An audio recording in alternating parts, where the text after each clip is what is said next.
merhabalar. Hoş geldiniz hepiniz. Bugün burada belki misafir için bir kulaklık verebiliriz. Hepimizin İngilizce konuşması. Tamam.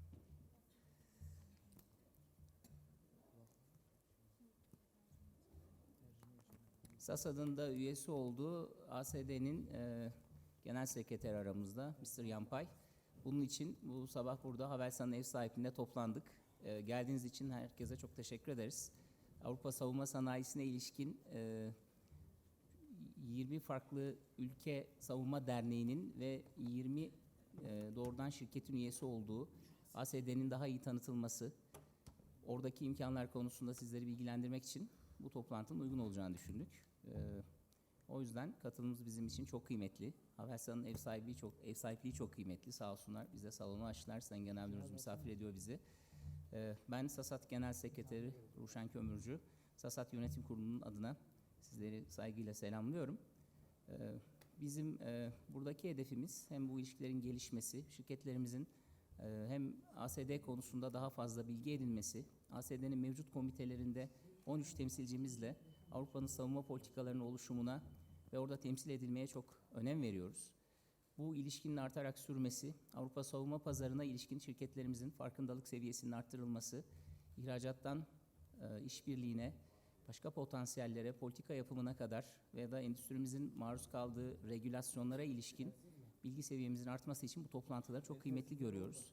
Bu anlamda bugün Havelsan Genel Müdürümüzün selamlama konuşmasından sonra TurDef internet sitesinden Özgür Ekşi Bey ve ASD Genel Sekreteri Yampay'ın katılımıyla bu toplantıyı düzenliyoruz. Şimdi müsaadenizle ben bir selamlama konuşması yapmak üzere Havelsan Genel Müdürü ve SASAD Yönetim Kurulu Başkan Vekili Sayın Mehmet Akif Nacar'ı kürsüye arz ediyorum.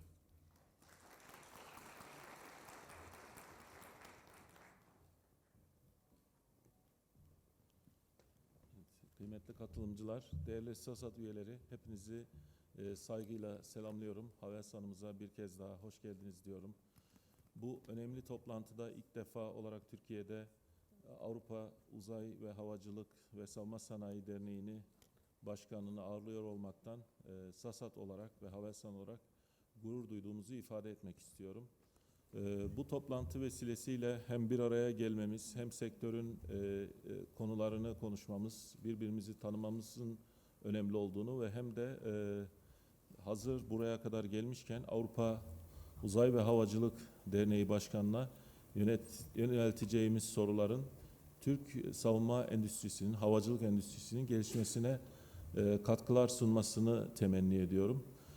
Hepinizi burada bir arada görmekten çok büyük memnuniyet duyduğumu ifade etmek istiyorum. Özellikle Cumhuriyetimizin 100. yılını kutladığımız geçtiğimiz pazar günü büyük bir onurla güvertesinde bulunduğum o gün TCG Anadolu'dan kutladığımız 100. yıldan sonra yeni Türkiye yüzyılında neler yapacağımızın belirlenebileceği toplantılardan birini bugün düzenliyoruz. Burada inşallah bizim endüstrimizin, sanayimizin daha ilerlere gidebilmesi için Avrupalı ve burada kendisi de belirtti aslında biraz önce sohbet ederken Avrupa Birliği'nin bir kurumu değil ASD, Avrupalı ülkelerin bir araya gelerek kurmuş oldukları bir dernek yapısı. Dolayısıyla bizim de buradan maksimum seviyede Türkiye olarak nasıl yararlanabileceğimiz, işbirliğini nasıl geliştirebileceğimizin analizinin yapılması bizim açımızdan son derece önemli. Ben toplantının yararlı geçmesini diliyor ve hepinizi saygıyla selamlıyorum.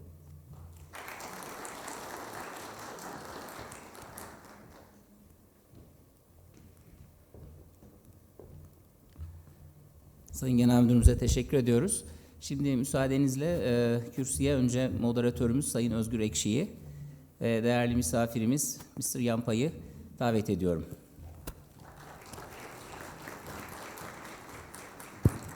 Hoş geldiniz.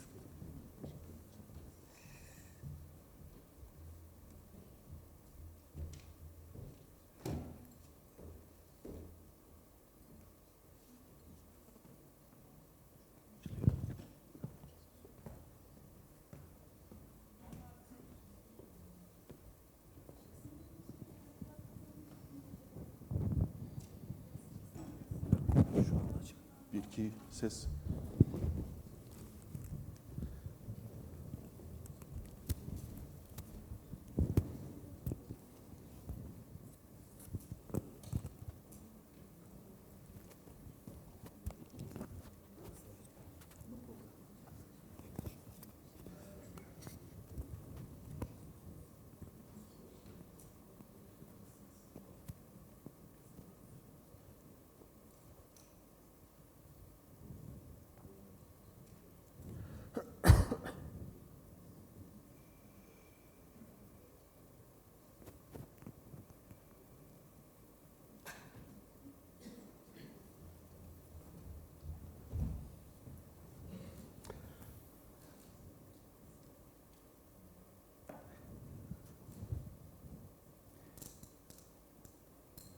So, welcome to Turkey.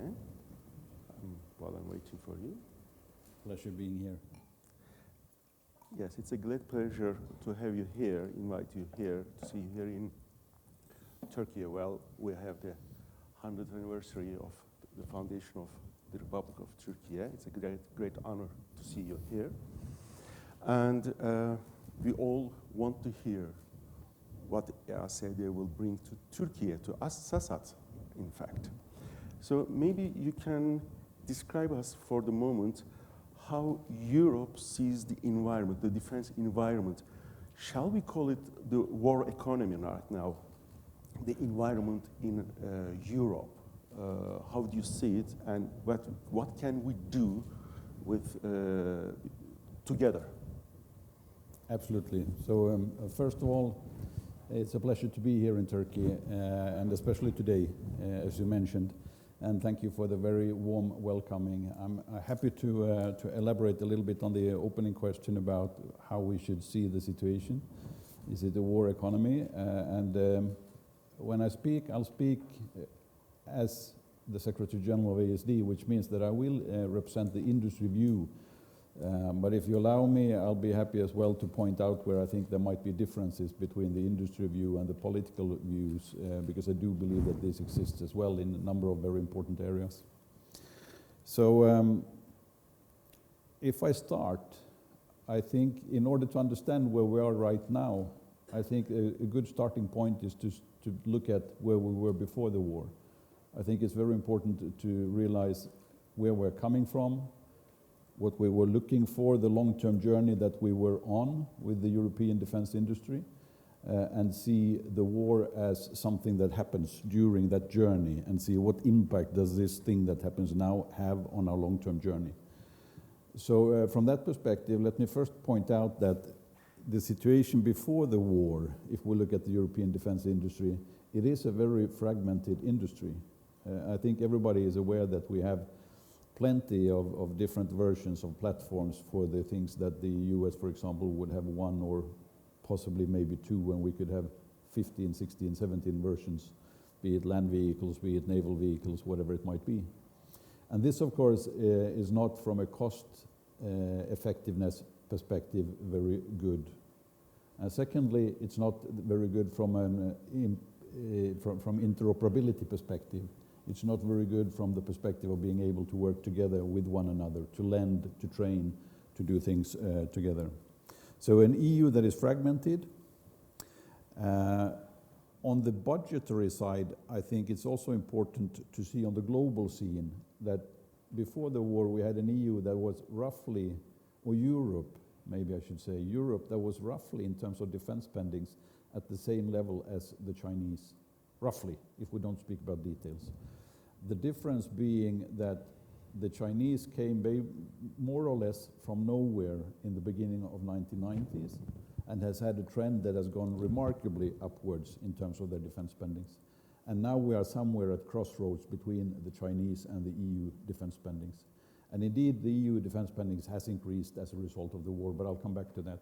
The important thing here is to know that, to recognize that where we came from is that EU had a rather flat development of its defense spendings, whilst Turkey is coming from far below and now up to the same level. And then we know, of course, that the US, being the big player in this field, in this domain, was spending somewhere around 3.5 times as much as we do. Now, if you add on that situation where we come from, a little bit of the forward-looking trends, the global trends that we have to deal with and that we have to realize, in terms of the overall trends, Europe is a shrinking part of the global GDP. In terms of our market shares, we have lost, accordingly to the European Roundtable, we have lost 1/3 of our market share over the last 2 decades from an industry perspective. And if you look at from the overall GDP perspective, in 2050, China is forecasted to be, the Chinese economy is forecasted to be 50% bigger than the US economy. 50% bigger, 2050. It's already bigger than the US economy if you compare PPP instead of GDP, which is very popular by economists to look into because it's a real purchasing power. India is roughly at the same level as Europe in 2050. So what we are looking at, and this is all related to numbers from PricewaterhouseCoopers, what we're looking at is a Europe that is about to lose another 1/3 of its relative size of the global GDP. Then we know you would have to add as well, so these are the economic numbers. Then we would have to add maybe some global tensions, and one can understand that obviously around China there's a number of discussions ongoing. Taiwan side, the South Chinese Sea, and their aspirations for that, etc. And if you think about China growing to be 50% bigger than the US economy, and then you add upon that in order for China today to be at the European defense spending level, they invest only 1.7% of their GDP to be there. Now, if China would want to, if they would need to, go from 1.7 to 3.5 or 4% of the GDP in defense investments, there would be something similar to what we have in the US and in Russia. If they would want to do that, and at the same time grow in numbers to become 50% bigger than the US economy, we might see by 2040, 2050, China to be the second biggest spender, or maybe even equal to US in the future. And you add that with the global tensions, then of course you realize why the US are saying, what's behind when the US are saying that they are turning their focus towards the East. They need to refocus a lot, and from that perspective, US is constantly telling Europe, you need to take care of your own security environment. We might not be in a position to help you every time there's a crisis in the European neighborhood. Now, if you look at the war then, or maybe just on a technological perspective before looking at the war. On technology, we all know as well that every new generation of a platform is more expensive than its predecessor, and it has more capabilities than its predecessor. So naturally, one would understand that the common awareness amongst European industry as well as European politicians is that none of the European countries can face this global challenge, the 20, 30 years perspective. None of us can face that alone. We won't have the finances, the economy to handle that alone. So we need to come together under a European umbrella and do much more cooperative European projects. And this is where the EDF comes into play. I suppose that most of you are familiar with the EDF, but just to make it very short, the EDF, the European Defence Fund, is there to be a catalyst for European cooperation, simply for the reason that the track record on European cooperation on the industry side is unfortunately not a big success story. On the contrary, it's rather limited. So the EDF with today 8.5 billion euros in the fund is there to cover everything from research, development, deployment, market uptake, the full spectrum. And the reason why it goes over the full spectrum is very simple and very easy to understand. If we come from a fragmented European situation and we would start a discussion about, okay, you have vehicles, I have vehicles, which ones should we give up? It's a very tough discussion. But if we combine, sit down together, and we try to analyze what are the capabilities we need for the future, where we don't have them today, and we engage in that together. Then the Commission comes in with the EDF fund and incentivizes that cooperation by co-financing and helping out in many different perspectives as such a cooperation. So the EDF is a catalyst for the illness of the European system of not being able to cooperate historically. And what we need to achieve is obviously then to be able to cooperate much more in the future. Now, let's take a look at this is where we come from. So what has the war taught us? A number of things, obviously. Besides, obviously, that the war is an enormous tragedy for everyone involved. But from an industry perspective, what are we looking at? The war has shown us, first of all, that in Europe we have defense capabilities that are scaled up for a peacetime situation. We have an industry that can deliver more or less for peacetime needs. We've seen that the volumes that are being consumed in a war, in a fully fledged war, goes far beyond what we can produce in Europe. And it even goes beyond what we can produce together with our colleagues in the US. So I mean, on that perspective, one could easily, when you think about US focusing towards Asia in the future, imagine a situation where there would be a conflict ongoing where US is involved towards Asia.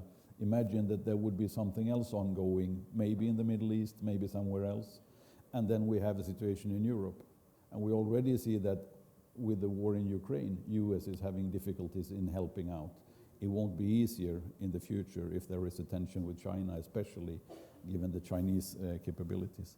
So we've learned that we live in a peacetime economy, we live with a peacetime setting of the defense industry. And now the difficulty is when the war hits us, and this is what the US has warned about for decades. When you have a situation where you realize your capabilities are too low, you can't just pour money down in the system and expect that the capabilities will grow immediately. And this is where we are as we speak. So we have defense budgets increasing all over Europe. Mm-hmm. More or less every single European country. We have all the European NATO members agreeing to the 2% goal with their defense spendings, some of them going above. But the problem is that in reality, the lead time from an increased defense budget to a signed contract with industry is more than a year, more than 1 year. And this is in a situation where we're supposed to support Ukraine. And the political side in Europe is, generally speaking, asking industry and demanding industry, please ramp up your production here and now as much as you can. This is all about ramping up productions, and you see the European Commission as well launching a number of different initiatives to help ramp up that production. And on the industry side, as a general picture, industry is saying, we are ramping up as much as we can, but we have serious difficulties. Difficulty number one, it's if you are asked to go from, just to exemplify, you produce 100 units a year of something, and you're asked to produce 200 units a year for something. Then, of course, then you need additional personnel. You need the skills, the competencies, the engineers, you need the facilities, you need the production line, you need tools, which is, first of all, very difficult to arrange on a very short notice. And when you speak about an OEM, most of us would know the names of the big OEMs all over Europe. But just to give you one example, I listened to MBDA, the CEO of MBDA, at the NATO Industry Forum last week. And he said openly there in that forum that MBDA has 1,600 sub-suppliers. So of course, if a company, if an OEM is about to increase its production with 100%, it goes for the supply chain of that OEM as well. And there, in general, in Europe, 80% of the turnover in the defense industry is flowing down in the supply chain. So if the supply chain can't increase with the 100%, then it's difficult for the OEM to agree to that increase. And when all companies are asked to increase, then you realize that many of the bigger companies are relying on the same supply chain company for certain components, and then the difficulty or the challenge for the supply chain could be even bigger for individual companies on critical components. So ramping up by nature like that is very difficult. Then comes question number two, and this is what is the long-term perspective here? If we as an industry are about to invest in order to try to do this ramp up, then of course we need to know, is this a call for increased production for 1 year, for 2 years, for 10 years, or for 20 years? And if it's for only 1 year, then it might be impossible to handle the investment. If it's for a limited number of years, 3 or 5 or so, obviously you need to know that, because the price tag would be extremely much higher if you don't have a follow-on on that new production rate. So that's a second one. Then you have the peacetime economy. To come back to, are we in a wartime or peacetime economy? We have industries all across Europe that has no prioritization in the civil society for their tools. So when an industry, when a company is asked to increase their production, and then they want to buy certain tools to be able to build up the production, and they might have to stand in the same queue as the civil side, and they would know that, if I order this tool today, it will be produced, I will have it in 2 years, because there are a number of civil companies before. And we've seen that in practical terms in many examples across Europe. And in one example, there is an ammunition production company in Europe that was able to meet all other criteria. They were asked to ramp up production. They were able to meet all other criteria. They could find the manpower, the supply chain, and facilities, and the tools. They had everything, but not the electricity. And asking the local electricity provider to increase the electricity deliverables to this company, the answer was no. The capacity was there from the electricity provider, but this was already sold to TikTok for a server hall. So, and this is a civil agreement in a country that is not at war and therefore cannot be changed, not reprioritized. So simply that company was not able to ramp up its production with 100% due to competing on the civil side with civil products. So I think this is in a way where we are. Now, what we are looking at, coming back to this long-term perspective, again, you see a number of initiatives. You see the defense budgets increasing, as we said, all over the European countries. You see the European Commission taking one initiative after the other one. I don't know if you're familiar with all the acronyms, but we have ASAP, which is an initiative to support the production of ammunition. We have EDIRPA, which is about joint procurement, and now we are waiting for the EDIP, which will be about scaling up production in general.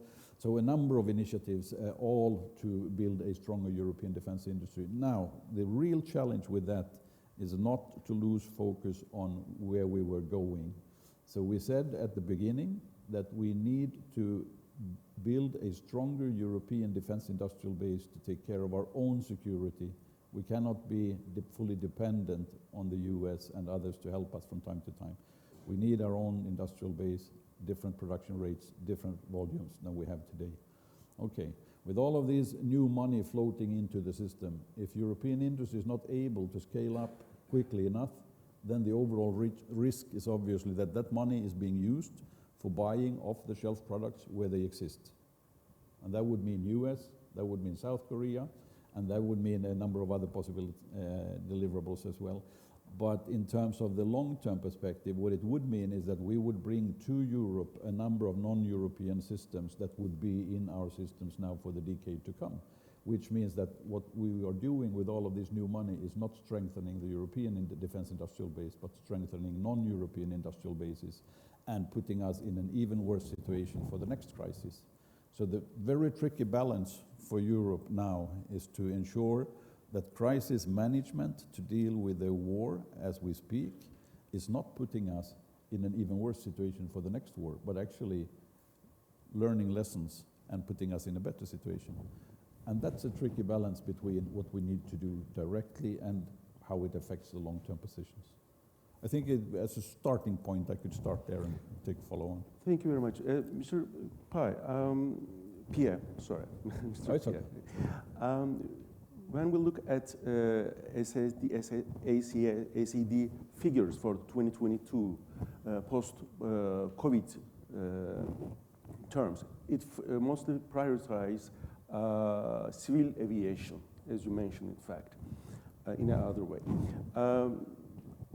And you also mentioned EDF working as a catalyst in the European Union, in European countries. So Turkey produces its products with NATO standards. Could Turkey get into this EDF somehow? Is there any mechanism to get Turkish participation for EDF? I think if I recall it correctly, because I'm not an expert on the technical details in the EDF, but if I recall it correctly, the EDF allows for third country participation, which would be, for example, Turkey. And from the perspective, you won't be able to get financing from the EDF. EU money goes to EU industry, but you can be part of a consortia under a number of conditions. So indeed, the Turkish industry could be part of a consortia that is responding to an EDF call, whilst the Turkish component would not receive the additional funding for its performance as the other would get in the EDF. Will ASD be part of this process to help Turkish companies? Is there any way in that mechanism? I think ASD has played a role. ASD as an organization has played a role in the precursors of the EDF. So if you remember, there was first a precursor called the Preparatory Action. This was a smaller research project to see lessons learned. What would it mean if we did common research in the defense sector with EU money in it as well? How would that function? So first there was the Preparatory Action that was a smaller, and then lessons learned from that was translated into the EDF, but you had a second step in between as well. So in all of these different steps, the Commission is from time to time is inviting industry to tell what is ongoing, what is the next step in the program. They invite EDA as well, and ASD as a component there are also part of the setup of these kind of conferences, where we invite the overall industry of our members to join and listen to what is ongoing, and we arrange business-to-business possibilities for business-to-business meetings and networking as a back-to-back activity with these kind of things. And this, I think, is, from my perspective, I'd be very interested when we come to the part where we have questions from the audience. I'd be very interested as well to have also suggestions from the audience, because one thing that's important to underline for me is that ASD is a European industry association, not an EU industry association. So we take pride that Turkish industry is part of ASD. We take pride that Norway and UK industry are part of ASD, and we want to ensure that you get the most possible output of that membership. So there's a number of arenas where the output is rather obvious, but since you're not an EU member, of course it's limited on the defense side. However, this is where I'd like to, first of all, I'd like to say on behalf of the ASD board that there is a willingness from the board to really support the development of the services from ASD to the non-EU members to make them more, see the return on investment in the ASD fees. And having said that, any kind of matchmaking activities, any kind of arenas, etc., where we could, where Turkish industry could showcase what they can do towards the rest of the European industry. If this would be helpful, I'm more than willing to discuss how new avenues for that possibly could be set up. You are mentioning lessons learned from Ukraine-Russian war, and there is also another one is going on between Israel and Hamas. Yeah. So, what is your perspective? What are the first lessons that you have learned? When you say lessons learned, then I want to know what you have learned. I think we have learned, maybe I lost that, I was about to say it, but maybe I lost it. I think what we've learned is what the US warned us for. You can't just pour money down into the system and expect that the system will deliver, because it's simply too complex. So here what we have learned is, one thing is scaling up with a political decision is not possible to do at the speed needed for when you have geopolitical changes, which means that you need to have a totally different preparedness for the next crisis. I think this is one lesson.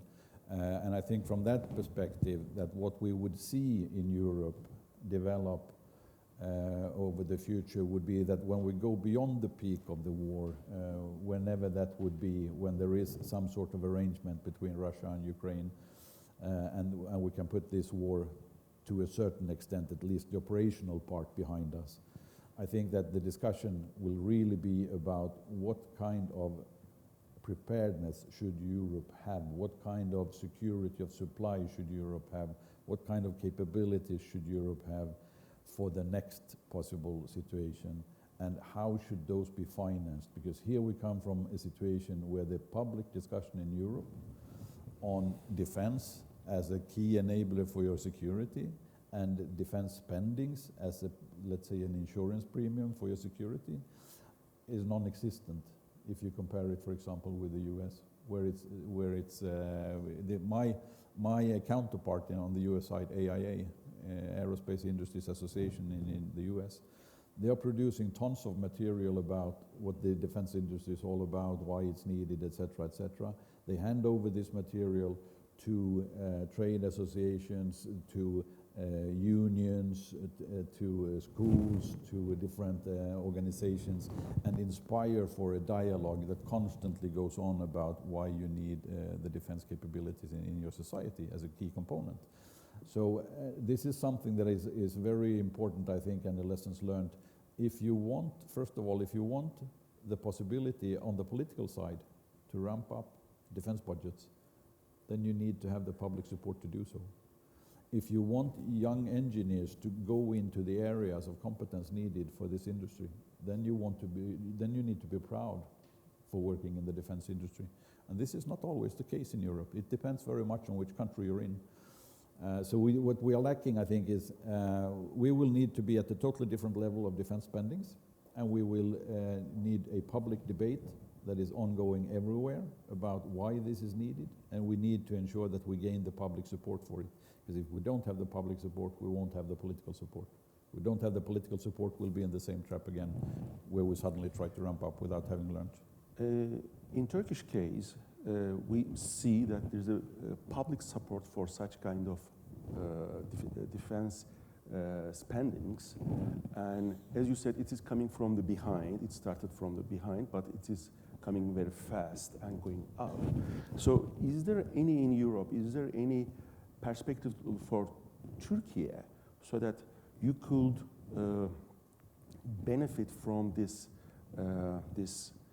coming fast industry? Is there any vision on that case?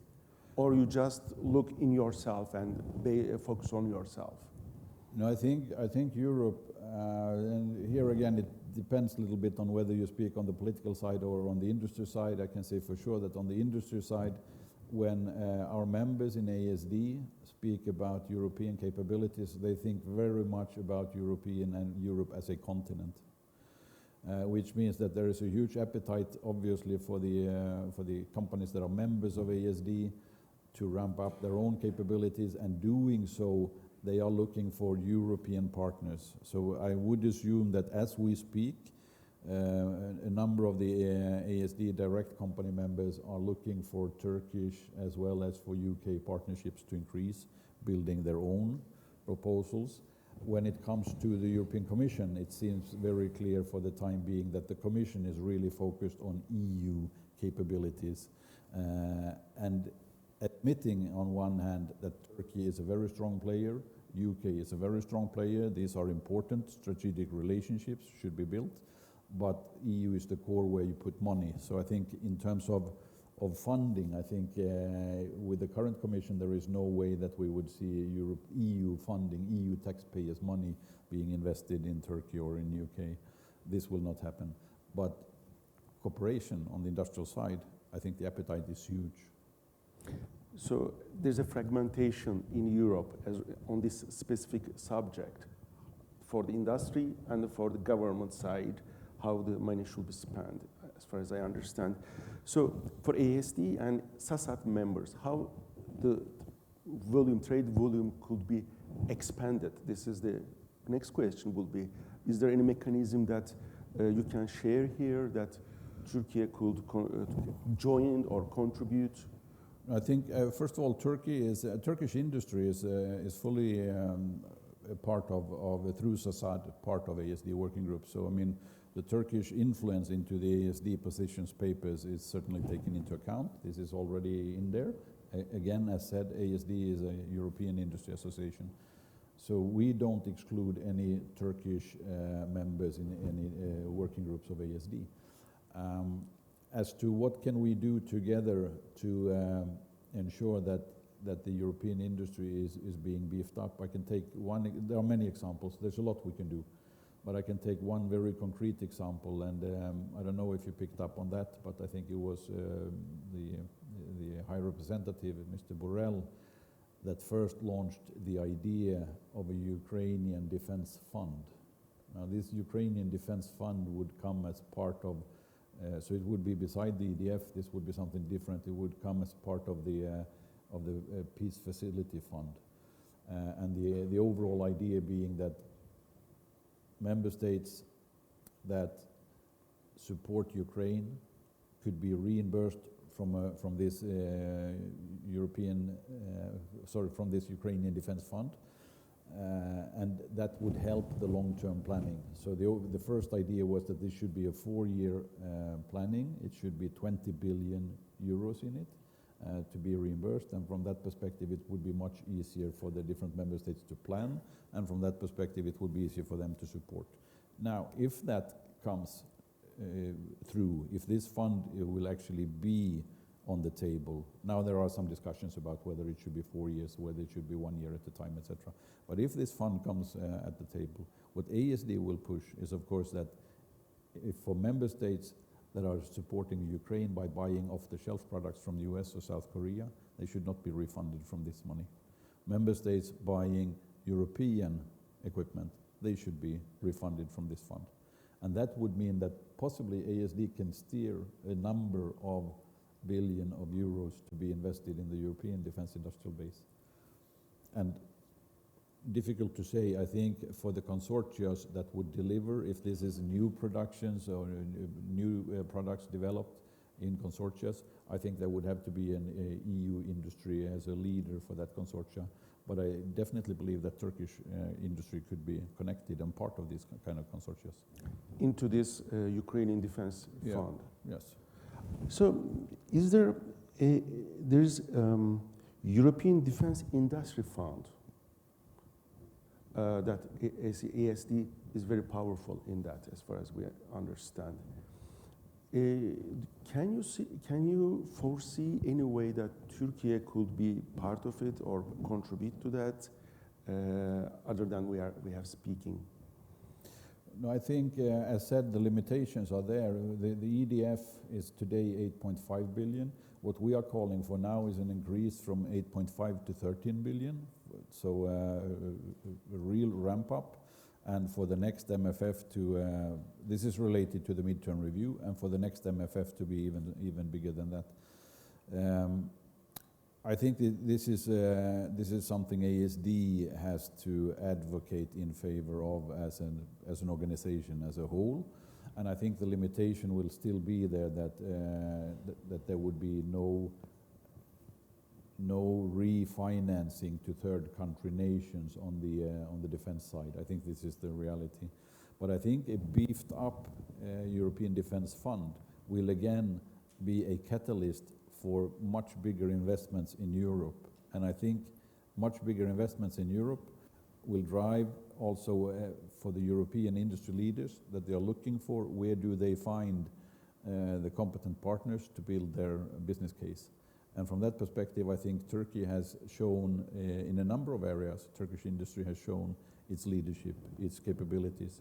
And I see no reason why a country like Turkey that is moving, in my opinion, from time to time much faster than some of the European EU members are doing. I see no reason why Turkey would not gain from a general, let's say that the European overall defense spending is on its way from roughly 200, before the war, roughly 200 million euros, that would be on its way to 300 million euros. I see no reasons why Turkey couldn't be part of that growth through teaming up with different European member states. And maybe this is a very important and. Let's not just focus, on the EU money, because again, the EU money, they are simply a drop in the ocean if you compare with the full investments. So bilateral agreements, obviously, between Turkey and other countries that are now ramping up, which countries it might be, have no problems whatsoever in terms of limitations. There you make the business case on equal terms. So I think definitely a growth of the European defense spendings in general would benefit the Turkish industry, and I think you are well positioned to take a part of that. So the formula might be, instead of going overall, just picking the right country for the better bilateral relations. I think you should do both. I think this is not one or the other. I think this is something where Turkish industry is broad enough, competent enough, interesting enough for other European partners to operate on both sides of this EU boundary, if I may say so. You should team up with European OEMs for the different European funded, EU-funded projects, as well as seek cooperation when you see a growth on the defense budget in bilateral agreements or trilateral agreements. Indeed. Thank you. Well, but I would like to ask some questions. If the audience has some questions for you, they might have. There's a light coming to my eyes. I can't see. Bir şeyiniz, mikrofon var mı? Ön tarafa getirebilirseniz.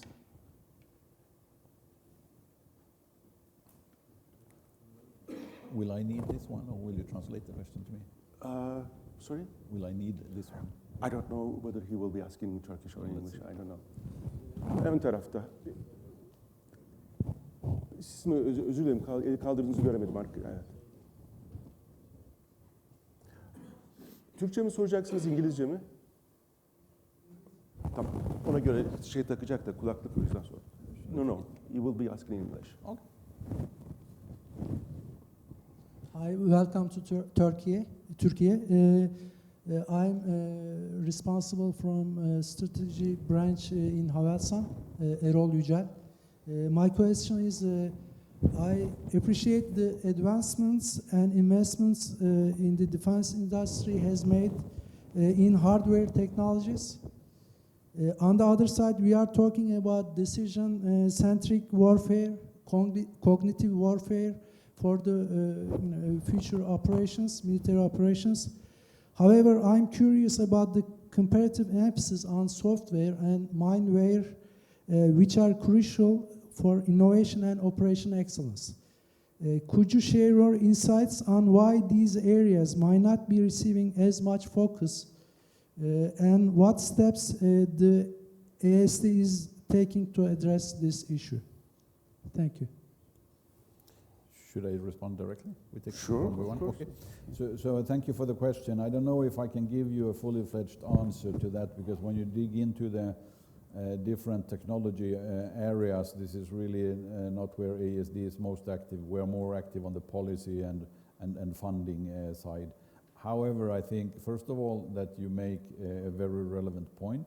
Secondly, I believe Europe is, as we speak, trying to understand how to deal with the software component of warfare, and with that also trying to understand how to deal with the cyber component. So these two, I'd say, are rising stars, that where the discussions are on, where they are for natural reasons not as matured as the hardware side, but they are rising stars. So the discussions are ongoing. There's a lack of a general European cybersecurity policy, or a way to drive a cybersecurity policy. So we see cybersecurity being driven on a national basis. We see it being driven in different domains, but we don't see the overarching European cybersecurity policy. And the same is for software. I see software as a key component in many of the capabilities that we speak about for the future. Software is really the key. And one example of how ASD is adapting to that is that we have now our first direct company member that is a pure software company. Sofrasteria became member of ASD recently. And this is just showing that also from an industry perspective, we would need more input from our members how to drive the software agenda. So we are ready to learn, and I would be happy to engage in a discussion to see if there is more ASD can do. But the software component is on the rise, but it's difficult to see it at the same level as the hardware. Thank you very much. Hemen arkadaki hanımefendiye verebilir misiniz? Evet.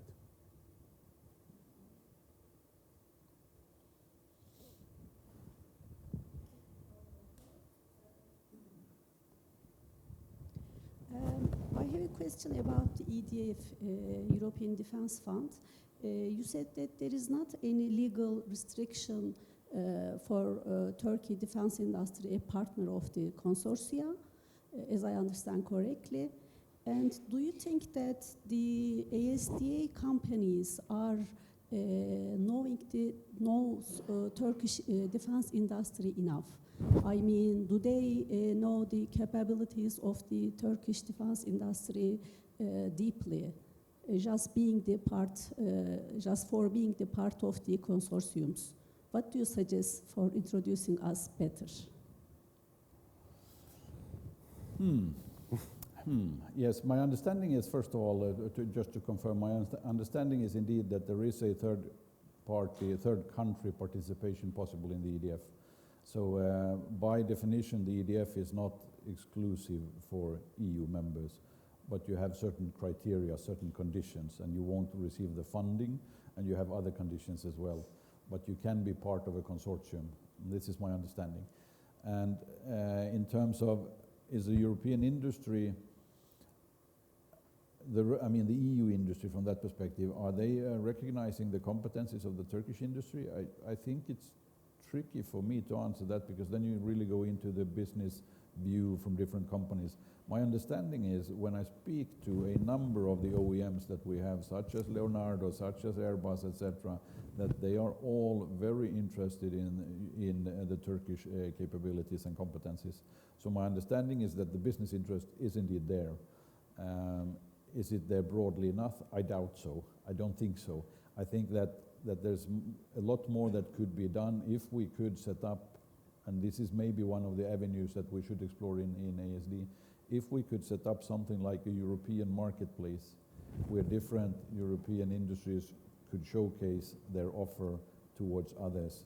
Because we have these kind of marketplaces on the national level, and we do these kind of things together. I mean, national associations are doing that. When you have a bilateral setup, there you have bilateral discussion, you have state representatives, you have industry representatives, both sides are being updated on what is ongoing in the respective country, and then you have business-to-business networking opportunities. But this is done on a bilateral basis, and there was nothing like a European market before we had the EDF. Now with the EDF, we have a European market, but there is nobody doing these kind of activities to actually be able to have an interface where each industry can showcase what they can offer. So I think what you're pointing at, I think yes, indeed, generally speaking, the Turkish industry has an extremely good reputation amongst our companies in ASD. Is it well known? Is it known enough? No, I don't think so. Can ASD do something to help? I think so. I think, and I'd be happy to discuss what that could look like. Maybe it would be a good follow-up question, what ASD could do, what mechanism could establish that? Yes, and this is where I tend to believe, for example, in ASD we are doing what we call conventions on an annual basis. So a convention is more or less, it's a board meeting, General Assembly meeting, but instead of being in Brussels, we embed it in a 2-day event where we go abroad to one of these ASD member countries, and we have some activities on top of the board and General Assembly meeting.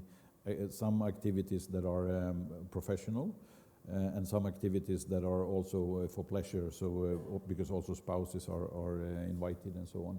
But this is limited to board, General Assembly members, and a few key persons in the ASD community. Now that to me is one example where we could rethink and go back to the old time conventions, where we could have maybe 2 or 3 days instead of 1 or 2 days, and where we could invite much more industry, and where we could have an exhibition component, and networking events as well related to that, and this could be on a yearly basis. So I mean, it's one example what the ASD could do. One could think about the possible ASD catalog as well, could be another example. But I would be happy to discuss in the, let's say, corridors or in the aftermath of my visit here, to engage more with SASAD and see what would be your views here in Turkey. I would do the same with the UK industry. And of course I would do it with some key players of the EU industry in order to see that the appetite is there on both sides. But I can testify that on those few occasions when we've done these kind of matchmaking activities, so in practical terms it would be, for example, for SASAD it could be that many of your, I don't know how many members you have in SASAD, but let's say that the number of your SMEs, the big companies maybe are well known, the smaller companies get 3 minutes to present, and you have a fully European industry audience, and you get 3 minutes for each company to present your offer, and there would be somebody in the audience thinking, this is exactly the technology we're looking for, and then they take the discussion aside from the conference afterwards. I know that this has worked out well when we've done it. We could do that more regularly and more structured. Thank you. Öndeki hanımefendi, sonra şey yapacağım. Ön taraf mikrofon öne gelebilir mi?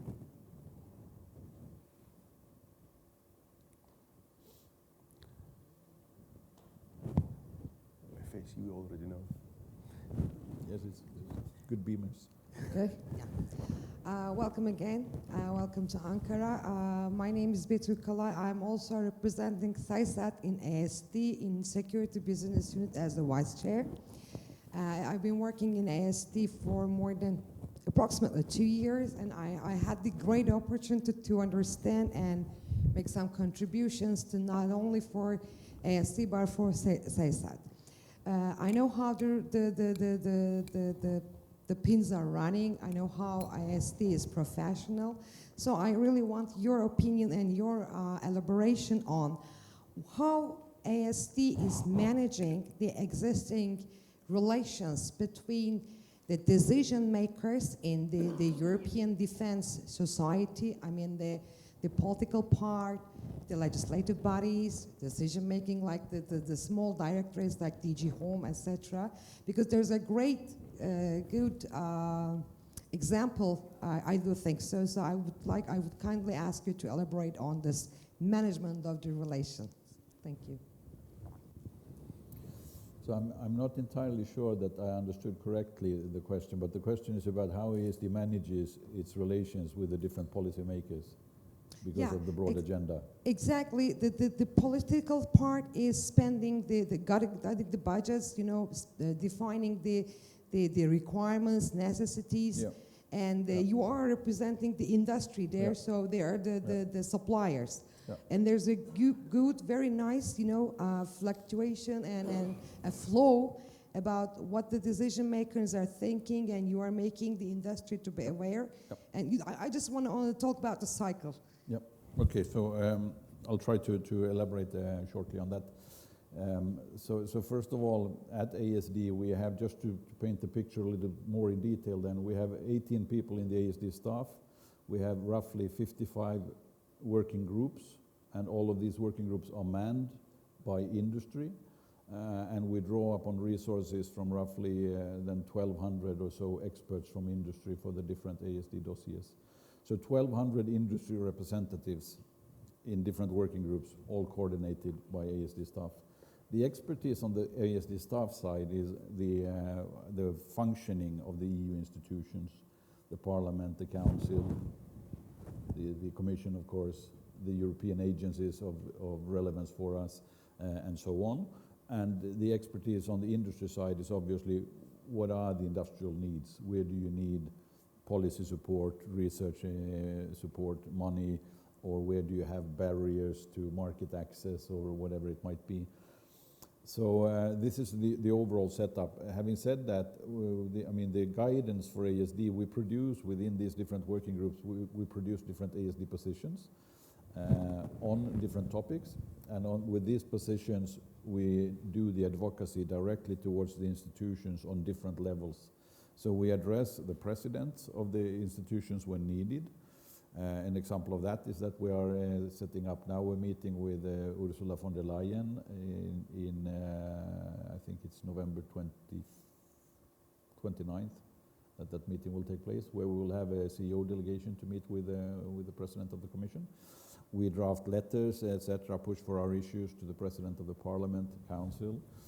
We talk to the permanent representatives in Brussels, but we engage on a daily basis with Director Generals for the different directorates in the Commission, directly with ASD staff. So basically it's ASD staff, sometimes alone, sometimes with an industry representative in maybe not one, maybe a small industry delegation together that goes for these meetings. And I'd say that we talk to the Commission, generally speaking, many times a day, because we have different meetings between different working groups and different people on the Commission side.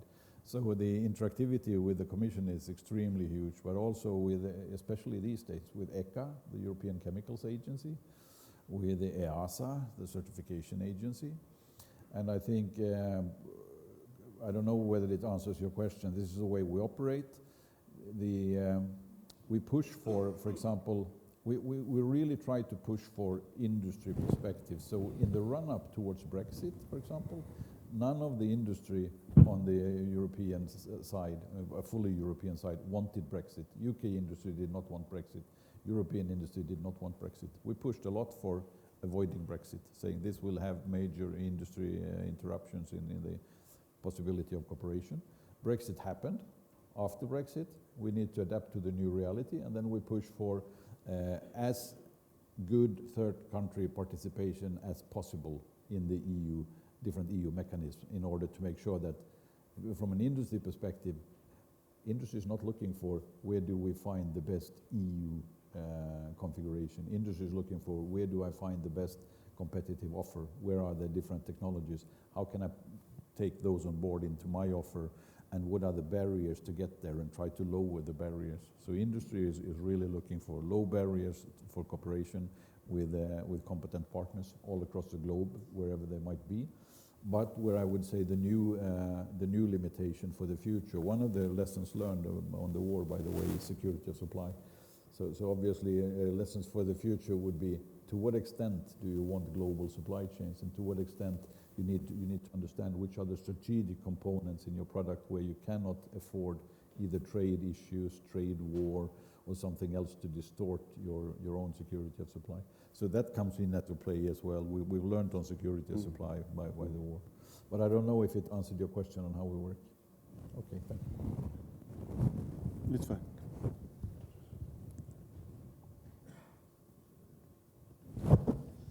Yeah, this is Yılmaz Güldorf, representing Alp Aviation actually in the BOD of SASAD. Once again, welcome to Ankara. Sharing your thoughts with us, which is very valuable in fact. I was member of the SVC, Services Commission, during the term 2021 and 2022. Last year, there was a lot of discussion in the SVC meetings with regard to the CMMC, that is Cyber Security Maturity Model Certification, which is going to be, we understand, a requirement by US DOD starting from 2026 when they are releasing RFQs. So EU was preparing, we understand that, to have such a requirement in the government defense tenders, maybe 2026 or 26, and there was discussion about preparation of this certification. Do you know how far EU defense industries has taken the roadmap with this regard? Unfortunately, I don't. So this question goes a little bit below the radar screen for where I have good insight as we speak. It would not be a problem to come back. I'd be happy to take your question and take it home with me to the staff and then give you a response to it. But I can't answer it here as of now.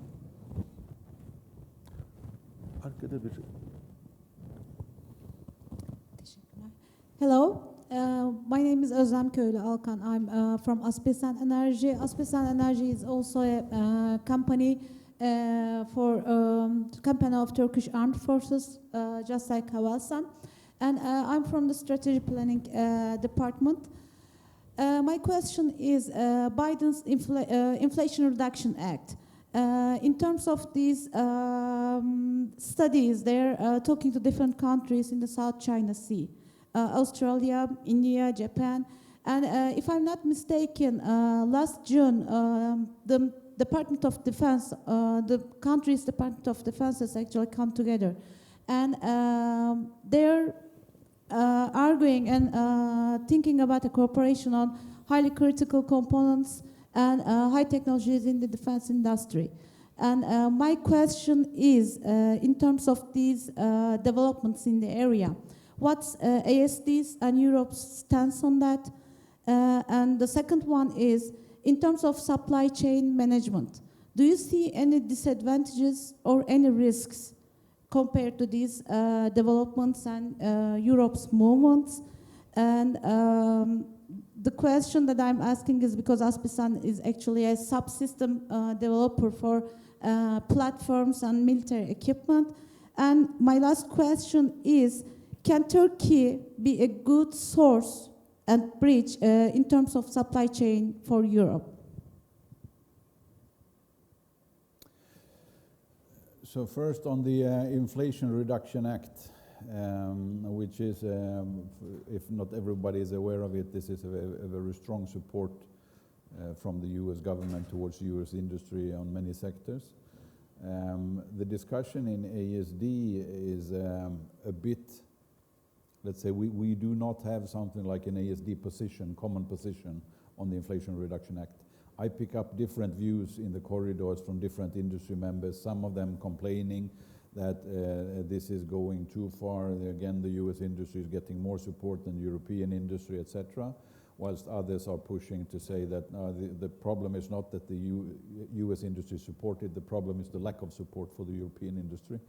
And again, I would say that on the Inflation Reduction Act, I would go back to ERT. I don't know whether you're familiar with ERT. It's the European Roundtable. So ERT is an acronym.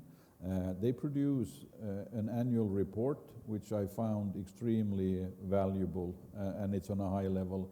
The ERT is a cross-sectorial organization. I think it's 60 or so of the biggest companies, all sectors in Europe, that form the ERT. And they produce an annual report on the state of European industry. And in this annual report, they look at a number of KPIs where they conclude, this is also where I get the numbers from when I say that we've lost 1/3 of the market share in the last 2 decades. This is from ERT. They have an excellent organization behind to look at the numbers, the facts, and present that. So they look at all the important KPIs, maybe 25, 30 or so, and then they put what they see from an industry perspective as maybe the 5 or 6 most important KPIs in focus. And then they conclude on where is European industry, and what they're saying basically more or less is that European industry has lost this 30% now over the 2 decades.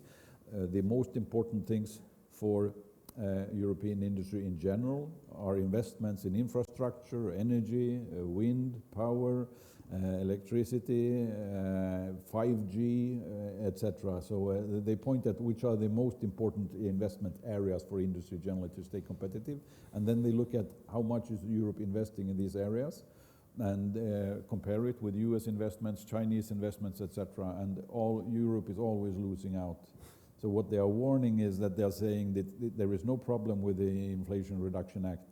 The problem is that the European Commission and Europe as a whole is an excellent driver of high ambition levels, layers of administration, bureaucracy, but not very good at supporting its industry, unfortunately. So I think Business Europe and ERT, none of them have a problem with the Inflation Reduction Act, but they do have a problem with the support for European industry, saying if we want to be competitive in the decades to come, we need to beef up our investments in industry. On the supply chain, I think indeed that first of all, I think Turkey is an excellent country to bridge any doubts on supply chains for European industry in general. I think it's very important that Turkey is a NATO member from that perspective. Here I would focus much more on NATO than on the EU. And by the way, I look forward to Turkey saying yes to Sweden to become a NATO member as well. I hope that it will happen soon.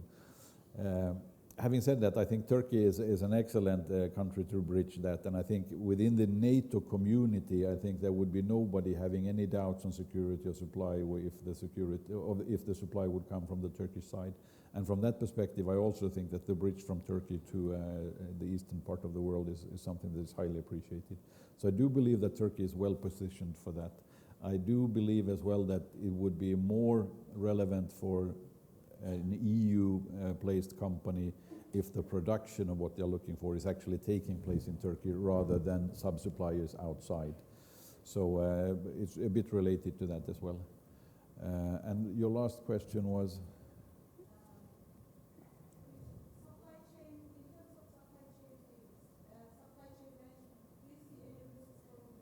Yeah, no, I think more or less I tried to cover that in the same answer. Then I think the risks for European supply chain, we have the geopolitical risks that everybody is focusing on. We have a huge risk in terms of whether we will be competitive or not on especially electronics. I'm thinking about chips, microprocessors, things like that. And for that, you know that we identified as we all saw the effects of that during the COVID crisis with microprocessors, and European car industry and many industries simply did not get the deliveries that they wanted. And today we have in Europe, I think 10% of the global production of microprocessors. And the Commission identified this as well as a bottleneck. And now they put in place the European Chips Act. And the European Chips Act is an investment program from the EU, where EU money will be funded to set up new facilities to start producing chips, where from an industry perspective, ASD strongly, we did not disagree to the ambition level, but we disagreed to the efforts they put in the Chips Act. Because what the Chips Act is all about is an investment of, I think, 45 billion, if I remember it correctly, euros, that Europe is investing, with the aim to deliver 20% of the global market instead of 10, as it is today. So we invest 45 billion. Problem is that everyone has realized the importance of the chips. So on the US side, they are doing the same, but the investment is 150 billion. South Korea is doing the same, but the investment is 450 billion. And the key concern for European industry would obviously be, if 450 billion is invested in South Korea for this, what kind of chips would they deliver in the future that we will not be anywhere near of in Europe? And are we again in a very strategic dependency on a non-European company? So these kind of things, we have geopolitical things to consider on the supply chain. We have technological things to consider on the supply chain. I think personally AI is an excellent example of looking at where the investments are going. Again, the growth of the economies and seeing how much is being invested in artificial intelligence in other parts of the world. I think it really calls for Europe to rethink its strategy and beef up its investments on AI. Thank you. Thank you very much. My name is Bülent. I'm working for FNSS, one of the leading armored vehicle producers in Turkey, even in the world. Thank you very much for being with us. This is really valuable. I would like to ask about some challenges for the European defense industry in future. Let me highlight some challenges. You mentioned about the increasing quantities with short notice. It creates some challenges for the European defense industry. Together with that, due to economic developments lately, the affordability of the products and the components are going high. So it's also a critical issue for the market. And also, we face, even being a NATO country, Turkey is facing some sort of hidden embargo from European political decisions. So we face problems too for supply chain issues, especially from Germany, etc. But it's a case as well. Besides, European market is being penetrated by some other countries like South Korea, and even Turkey started to penetrate, especially the Eastern European market. So things are being more complex. So under those circumstances, how do you see the future of European defense industry? And secondly, do you really see a structural cooperation of Turkish defense industry and European defense industry in future? I mean, structural means politically supported. Otherwise, it doesn't work. So, thank you very much. So thank you. Reflecting upon what you said, because you described many of the challenges already, but coming to the question at the end there about this, I mean, the overall challenge and the structure to face that overall challenge. I think we are at crossroads or a tipping point in Europe as we speak. I think if you look at roughly around 1980, 75% of the global GDP was coming from Europe and US together, 75. And if you look at 2050, this is forecasted to be 45. That's the pace. In this pace, the EDF, as we said, is a catalyst to make sure that we get more out of the investments, that we get more bucks or more out for the bucks being spent. Even if we would do that, even if Europe would be able to come together and make use of its defense investments in a non-fragmented way, I think this is only something that will keep us alive for another decade. I think the long-term competitiveness of the European industry is really based on strategic decisions, investments in high technology areas where we have to maintain a globally leading position. And I doubt that you can maintain a globally leading position if you underinvest too long. So I think being at the tipping point here, I think this is all, it's part of a bigger picture here. It's part of what we've seen for the last 50 years now, how industrialization was something that was led by Europe and US because we industrialized our countries first. And it's easy to understand that we had 75% of the global GDP because there were two players on the scene. So of course they should have a big portion.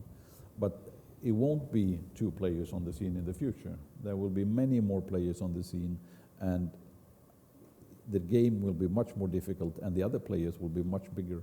So I think what is needed is European leaders, political leadership, to understand the mechanisms of a competitive industry and not to take successes in the past as a guarantee for being successful in the future. And do we have that political leadership today? I'm sorry to say, but I'm a bit pessimistic on that. But again, this is not something that is a 1 year or 2 year, but I would like to see a political leadership in Europe understanding the industrial challenges and realizing the need to really, instead of investing all over the line, point out which are the core technology areas that will definitely, substantially lay the foundation for a successful industry at large, and make sure that European investments in those areas are at world-class level.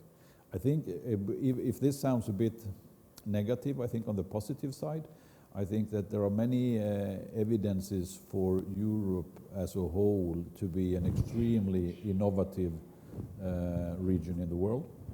When I speak to CEOs being responsible for companies on both sides, on the European side, on the US side, and on other parts of the world, they often, when I phrase that question to them, where do you think the most competitive advantages would be found for the future? I often get the answer that in terms of being innovative, everyone loves Europe because of its number of innovations, its number of research organizations, etc. The challenge for Europe is the tricky part, to focus all of that into a certain given directions. But would Europe be able to focus? We have tremendous assets in keeping a leading position. But at the end of the day, if you underinvest, so you invest 20% or 25% of your competitors, then it's a tricky part.